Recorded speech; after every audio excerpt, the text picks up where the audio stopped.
Pesma Oj Alile Kladuško Kopile opisuje vjerovatno izmišljeni susret između Janka, oca Jankovi Stojana, čuvanog hajduka iz Ravnih Kotara, i Alila, brata Muje Hrnjice, harambaše iz Velike Kladuše.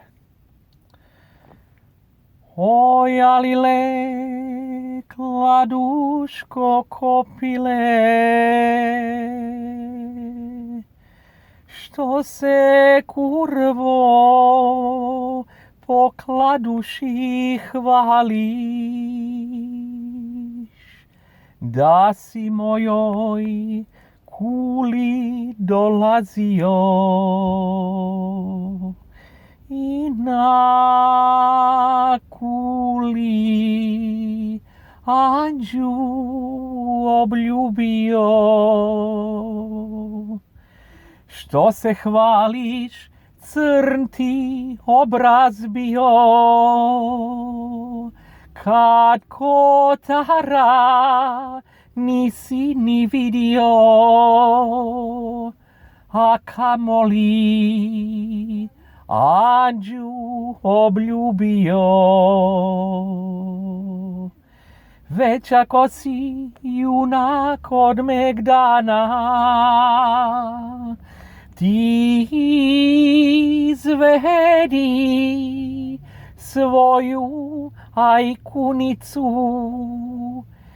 ja ću svoju Dilber Anđeliju. Ko dobije, vodi oba dvije,